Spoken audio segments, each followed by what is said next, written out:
S'il vous arrive parfois de consulter les classements des divisions inférieures des principaux championnats européens, vous remarquerez que certains clubs historiques ou ayant marqué votre enfance sont malheureusement englués dans ces championnats de second rang. Du Deportivo La Corogne à Hambourg en passant par Sunderland, ces reliques du passé ne souhaitent désormais que renaître de leurs cendres pour occuper de nouveau le premier plan sur la scène nationale. Une autre formation illustre parfaitement ce propos. Monstre sacré de la Bundesliga au XXe siècle, elle réalisa l'un des plus grands exploits européens en remportant le Meisterschale un an après avoir goûté pour la première fois de son histoire à la seconde division. Se battant désormais pour sa survie dans l'antichambre du football allemand, cet historique de la Bundesliga n'est autre que le FC Kaiserslautern.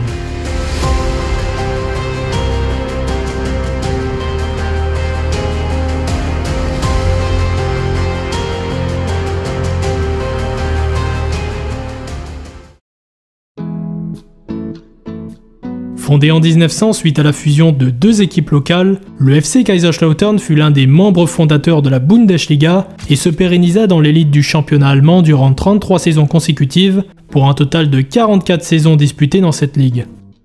Ayant remporté la Bundesliga à 2 reprises, en plus de 2 titres de champion d'Allemagne obtenus sous l'ère amateur, Kaiserslautern détient également dans son armoire à trophées 2 coupes nationales ainsi qu'une Super Coupe d'Allemagne, faisant de ce club l'un des plus prestigieux outre-Rhin. Le Meisterschale obtenu en 98 est d'ailleurs considéré comme l'un des plus grands exploits de l'histoire du football allemand, Kaiserslautern étant alors le premier et unique club à avoir remporté la Bundesliga tout en étant promu. Un titre rock'n'roll contrastant néanmoins avec le logo du club. Sobre mais facilement identifiable, il s'agit d'un logo circulaire comprenant les initiales du club sur fond rouge, soit 1 FCK. Le chiffre 1, que l'on retrouve régulièrement sur des noms de formations allemandes, signifie que le club en question est le premier à avoir été créé au sein de la ville. C'est d'ailleurs en surplomb de la ville qu'évolue le FC Kaiserslautern, soit au sein du Fritz-Walter-Stadion, réputé pour sa chaude ambiance.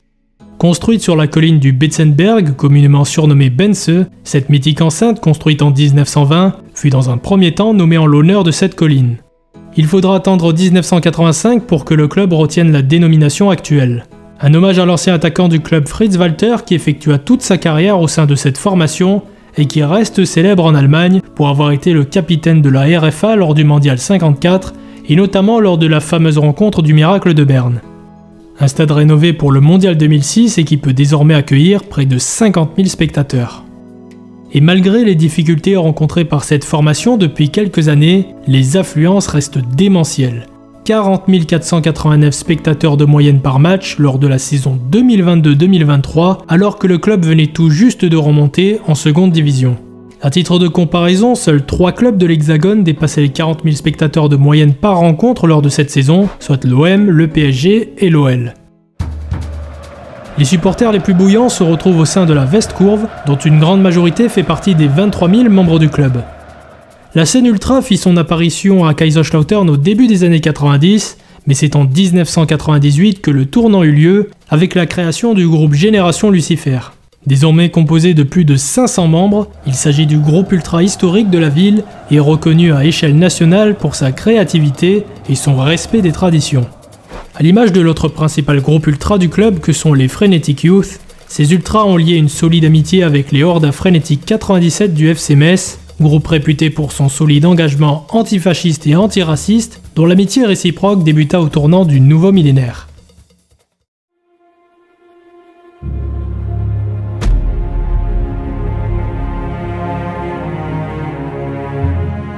C'est à un peu moins de 50 km de la frontière française que se situe la ville de Kaiserslautern.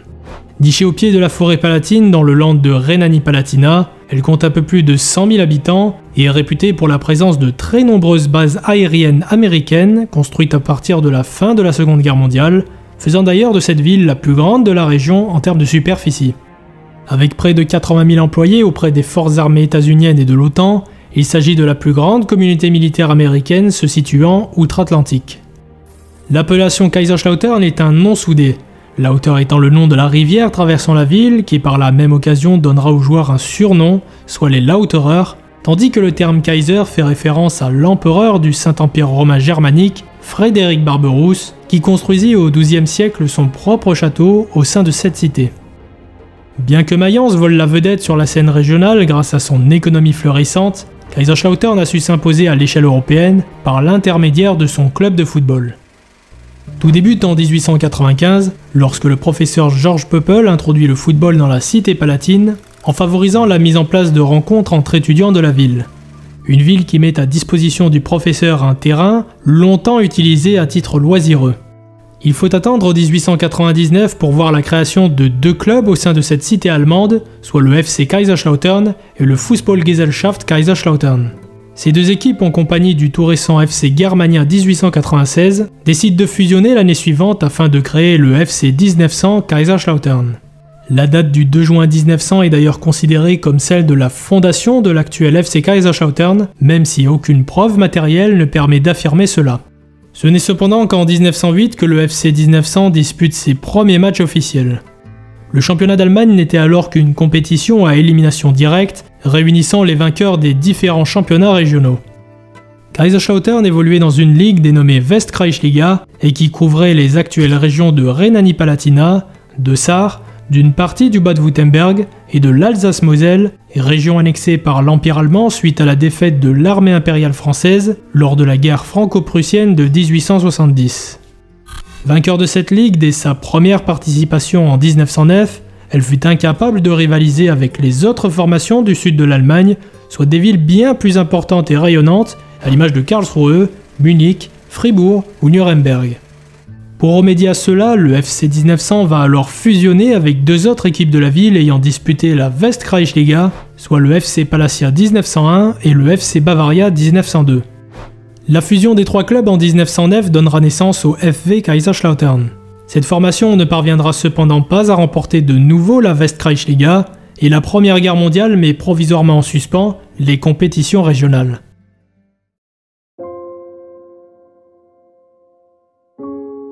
La quasi-totalité des joueurs de Kaiserslautern furent enrôlés lors de la mobilisation allemande d'août 1914 et nombre d'entre eux périrent au cours de la Grande Guerre. La situation économique délétère aggravée par le diktat de Versailles empêche la création d'un championnat professionnel et le FC Kaiserslautern, à l'instar des autres clubs allemands de haut niveau, doit continuer à subsister malgré des ressources financières limitées. Bien que la formation palatine eut les moyens de construire son propre stade en 1920, soit le stade du Betzenberg, grâce notamment aux relations de son nouveau président Ludwig Walter, le club va alors péricliter et sera même amené à évoluer au sein de divisions inférieures à partir de 1923, côtoyant par ailleurs d'autres clubs de la ville. Dans l'optique de retrouver l'élite régionale, le FV Kaiserslautern va le 28 mai 1929 fusionner avec une formation locale qu'est le SV Phoenix, donnant naissance au FV Kaiserslautern Phoenix, fusion qui permettra par ailleurs d'obtenir quelques deniers supplémentaires de la part de la municipalité. Avec cet apport financier couplé à la création d'un effectif digne de ce nom, sachant que le club repartit de zéro en raison du décès et de l'infirmité de nombreux joueurs au cours de la Grande Guerre, le club retrouve la première division régionale, soit la Bezirksliga de Sarre, après 8 années de purgatoire. A l'occasion de cette remontée, la formation prend sa dénomination actuelle, soit le Erste FC Kaiserslautern, tandis que Ludwig Müller est dénommé président du club.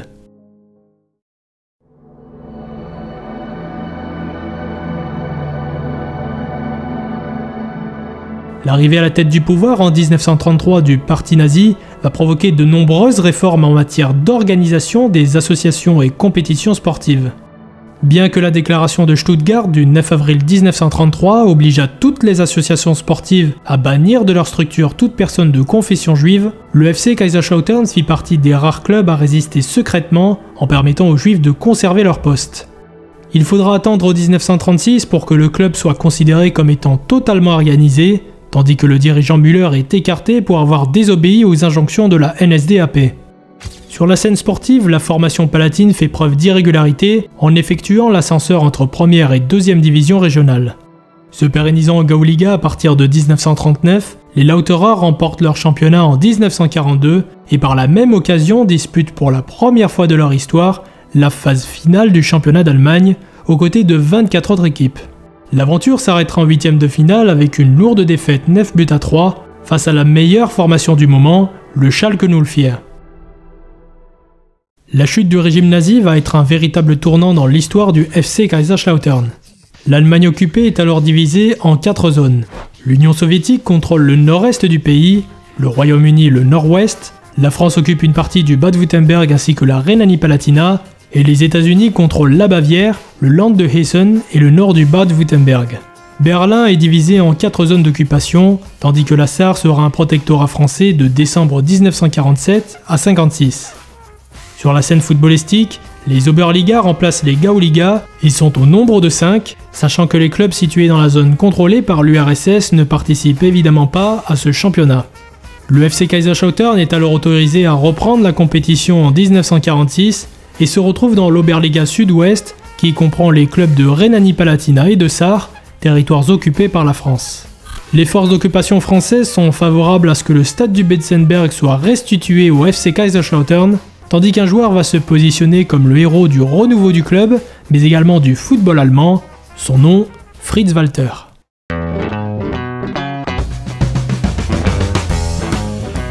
Fils de l'ancien dirigeant Ludwig Walter, ce jeune attaquant né en 1920 évolue au club depuis ses plus jeunes années, aux côtés notamment de ses frères Otmar et Ludwig, dont le prénom porte à confusion avec son père.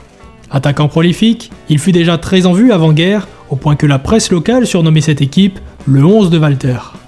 Enrôlé par la Wehrmacht en 1940 après avoir disputé plusieurs matchs pour la sélection allemande, il fut cependant en retrait durant le conflit et fut recruté par les Rote Jäger, une unité de force aérienne qui comprenait de nombreux joueurs afin de disputer des matchs d'exhibition en Allemagne, ainsi que sur les territoires occupés et alliés au régime nazi.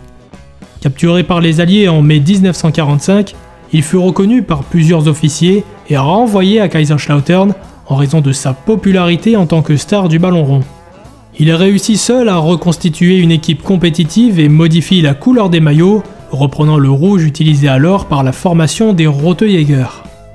Buteur prolifique, il porte à bout de bras sa formation qui dominera outrageusement l'Oberliga Sud-Ouest en remportant ce championnat à 10 reprises entre 1947 et 1957, au point que les joueurs du club sont depuis lors surnommés les Roten Teufel, soit en français les Diables Rouges. Il s'agit là de l'âge d'or du club qui se qualifiera annuellement au championnat d'Allemagne en atteignant dans un premier temps la finale du championnat en 1948 avant de remporter pour la première fois cette compétition en 1951 grâce à un doublé de la tête d'Otmar Walter en finale face au Preußen Münster. 2 ans plus tard, les Roten Teufel rééditent l'exploit en écrasant cette fois-ci toutes les équipes sur leur passage. Sur 37 matchs disputés tout au long de la saison, les Lauterer l'emportèrent 29 fois, scorant en tout et pour tout à 147 reprises pour seulement 39 buts encaissés, soit une moyenne d'environ 4 buts marqués par match pour un seul encaissé. 4-1, c'est d'ailleurs le score de la finale remportée face au VfB Stuttgart, permettant au FC Kaiserslautern de remporter une seconde fois le titre de champion national, mais surtout à cet effectif de rentrer dans l'histoire, au point d'être considéré comme la meilleure formation allemande d'après-guerre. Les joueurs gagneront en popularité, non seulement pour avoir réalisé cet exploit au sein d'une ville bien plus petite en comparaison aux autres clubs engagés dans le championnat d'Allemagne, mais également car ces derniers vont s'installer durablement en sélection. Lors du mondial 1954, l'effectif construit autour de son capitaine courage Fritz Walter comportait plusieurs joueurs de Kaiserslautern. 5 d'entre eux furent titulaires lors du célèbre miracle de Berne, qui vit l'Allemagne de l'Ouest l'emporter face au mythique 11 d'or hongrois, soulevant par la même occasion sa première Coupe du Monde. La RFA prend alors du galon sur la scène internationale et le football va considérablement se développer outre-Rhin, permettant à certaines régions et formations de s'imposer au premier plan. Les Lauterer atteindront la finale du championnat d'Allemagne en 1954 et 1955, mais la génération portée par un vieillissant Fritz Walter entame son déclin, ce dernier ayant disputé 5 finales nationales en l'espace de 8 ans, scorant par ailleurs à 540 reprises sous le maillot rouge, lui qui devint un véritable héros national. Kaiserslautern doit alors faire face à une rude concurrence à l'échelle régionale, et le FK Pirmasens ainsi que le FC Saarbrücken feront barrage aux Lauterer pour l'accès à la phase finale du championnat national. Le football allemand est alors sur la voie du professionnalisme et en 1963 est instaurée la toute nouvelle Bundesliga, mettant aux prises 16 équipes issues de toute la RFA. Le FC Kaiserslautern fut sélectionné pour faire partie des 16 heureux élus, non seulement pour les performances réalisées par le club durant son âge d'or, mais également pour avoir réussi à retrouver la phase finale du championnat d'Allemagne amateur en 1963, soit 6 ans après sa dernière participation. A noter également une première apparition en finale de Coupe d'Allemagne en 1961, perdue 2-0 face au Werder Brême. Les Roten Teufel vont cependant rapidement rentrer dans le rang et se pérenniseront durant plus de 3 décennies en Bundesliga, terminant la plupart du temps en milieu de tableau. La formation palatine va toutefois se démarquer en DFB Pokal en atteignant la finale de la compétition à 3 reprises en 1972, 76 et 81 pour 3 défaites. Au début des années 80 et suite à l'arrivée de l'entraîneur Karl-Heinz Feldkamp, les Lauterer se positionnent alors comme une formation de niveau européen. Le stade du Betzenberg, qui sera renommé Fritz-Walter-Stadion en 1985, va alors se transformer en véritable forteresse où de nombreux exploits auront lieu. Le premier coup de tonnerre eut lieu en octobre 1973 lors d'un match de Bundesliga opposant Kaiserslautern au Bayern Munich. Mené 4-1 à la 57e minute, suite à 2 doublés signés Gerd Müller et Bernd Gersdorf, les Lauterer vont renverser la vapeur dans une ambiance électrique en scorant à 6 reprises en l'espace d'une demi-heure. Score final, 7-4 pour les Roten Teufel. Une autre rencontre qui participa grandement au mythe de l'enceinte palatine concerne un quart de finale de Coupe UEFA disputé face au Real Madrid en 1982. Après une défaite 3-1 à l'aller au Bernabeu, les Roten Teufel créent l'exploit dans un stade Betzenberg des grands soirs en l'emportant 5-0 dans une rencontre rugueuse mais parfaitement aboutie, leur permettant d'atteindre pour la première fois de leur histoire les demi-finales d'une Coupe d'Europe qui verra toutefois le club se faire sortir de la compétition par l'IFK Göteborg. Après quelques années d'errance, le club, dirigé par le revenant Karl-Heinz Feldkamp, retrouve le goût de la victoire en remportant enfin la Coupe d'Allemagne en 1990 après 4 revers en finale, cette fois-ci en disposant du Werder Brême. Feldkamp, spécialiste des coupes, est alors maintenu au poste d'entraîneur et doit se contenter d'un effectif très restreint qui possède dans ses rangs un tandem offensif redoutable, Stefan Kuntz et Bruno Labbadia. Faisant preuve de beaucoup de flexibilité sur le plan tactique, Feldkamp va systématiquement adapter sa composition de départ en fonction de l'adversaire du jour, au point qu'aucun joueur ne soit assuré d'être un titulaire indiscutable. Malgré cette rotation permanente, la formation palatine se montre intraitable en première partie de saison et se positionne comme un outsider pour une place en Coupe d'Europe. Une victoire 2-1 face au grand favori le Bayern permettra aux Roten Teufel de croire en l'impossible.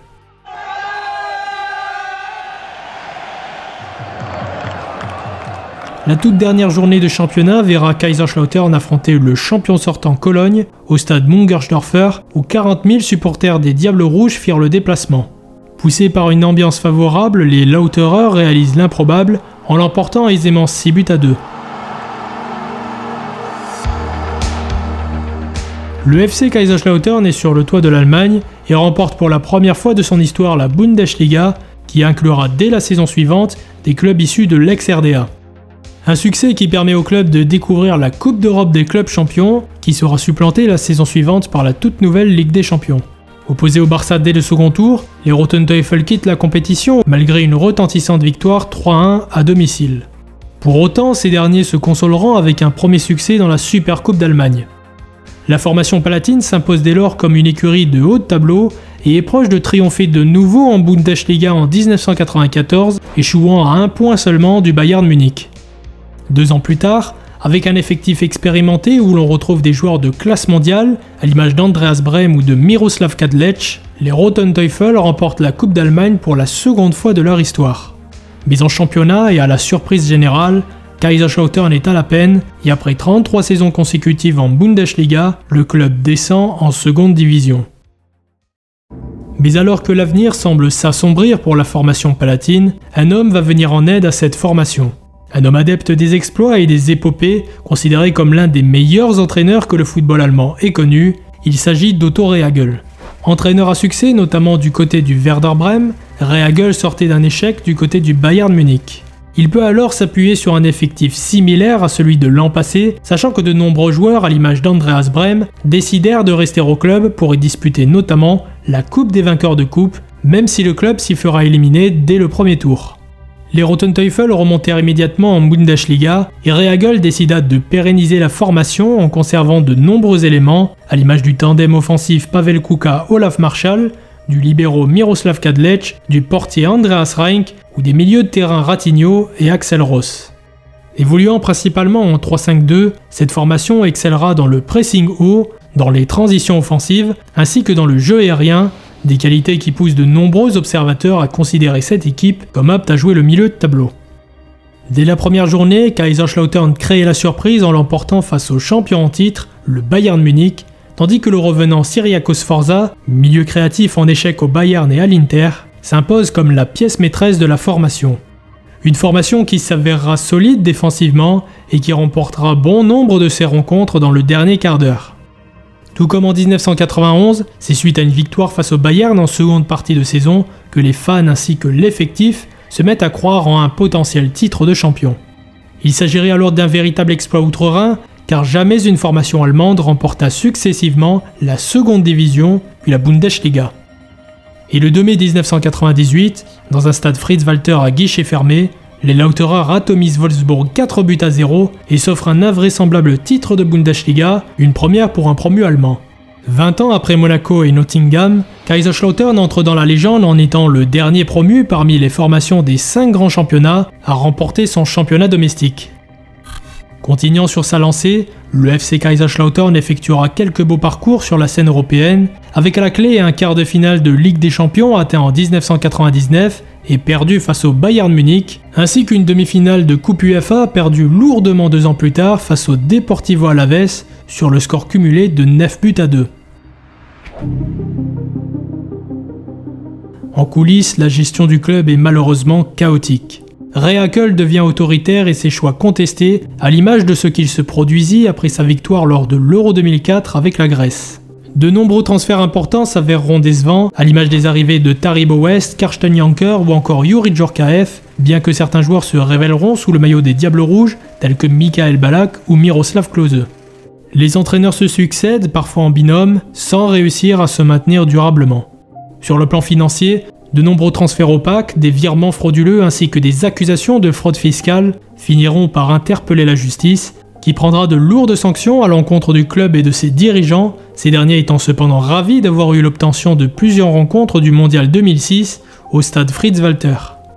Les coûts d'agrandissement et de rénovation sont alors de 70 millions d'euros, et cela, couplé aux médiocres performances sportives, fragilise la structure au point que le club soit tout proche de déposer le bilan à l'issue du printemps 2002. Malgré une finale de Coupe d'Allemagne perdue en 2003 face à l'ogre bavarois, la formation périclite lentement pour finalement chuter en seconde division quelques semaines seulement avant le début du Mondial 2006. La gestion financière ne s'améliore guère, bien au contraire, puisque le club vit au-dessus de ses moyens. De nombreux scandales financiers vont par ailleurs affecter grandement la formation, qui doit par conséquent vendre son stade à la municipalité. Durant 4 saisons, le club mangera son pain noir avant finalement de retrouver l'élite au terme d'un exercice 2009-2010 abouti. La situation financière et sportive ne s'améliore pourtant pas, et en 2012, le club palatin quitte définitivement la Bundesliga. La descente aux enfers continuera puisqu'après avoir disputé des barrages de promotion en 2013, la formation s'enfonce dangereusement vers le bas de tableau les saisons suivantes pour finalement chuter en 3e division à l'issue du printemps 2018. Jamais Kaiserslautern n'avait évolué à un tel échelon, sachant qui plus est qu'à l'échelle régionale, les projecteurs se tournent vers Mayence, qui découvrit la Bundesliga en 2004 et qui depuis plusieurs années se pérennise en première division, au point de faire de l'ombre au club historique de la Rhénanie-Palatinat. Néanmoins, les collectivités accepteront de diminuer le loyer du stade Fritz-Walter, tandis que la Ligue allemande de football accordera une aide financière pour permettre au club de survivre économiquement. Malgré cette triste situation, la fidélité des supporters est encore présente, en témoigne la présence de 46 000 personnes lors d'un derby de 3e division disputé face à Saarbrück en avril 2022. Cette saison-là, les Lauterer réussiront enfin à sortir la tête de l'eau en retournant en seconde division. Plusieurs investisseurs vont alors faire leur entrée dans le conseil d'administration, tandis que les dettes sont entièrement effacées. La formation palatine réussit dès sa première saison à se maintenir confortablement en terminant à la 9e place. Un retour réussi pour un effectif qui ambitionne de se pérenniser en haut de tableau pour tenter d'ici quelques années de retrouver les fastes de la Bundesliga.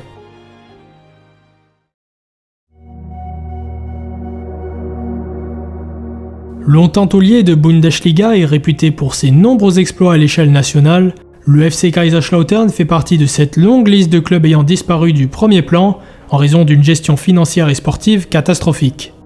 Bien que le titre de 98 reste aujourd'hui le dernier obtenu dans les 5 grands championnats par un club promu et que celui-ci fait la fierté des bouillants supporters du club palatin, l'âge d'or de la formation remonte aux années 50 avec une domination outrageuse sur la scène régionale qui aboutira à 5 finales de championnat pour 2 titres remportés. Aussi étonnant que cela puisse paraître, c'est bien en sélection que les Lauterer ont le plus marqué l'histoire du football allemand, sachant qu'une grande partie de l'effectif de la RFA lors du mondial 1954 portait en club le maillot des Roten Teufel. En réalisant l'un des plus grands exploits du football mondial lors du célèbre miracle de Berne face aux 11 d'or hongrois, les joueurs de Kaiserslautern avec à leur tête l'inoxydable Fritz Walter ont permis à toute une nation de retrouver une certaine fierté et de s'imposer désormais comme une véritable puissance footballistique à échelle mondiale.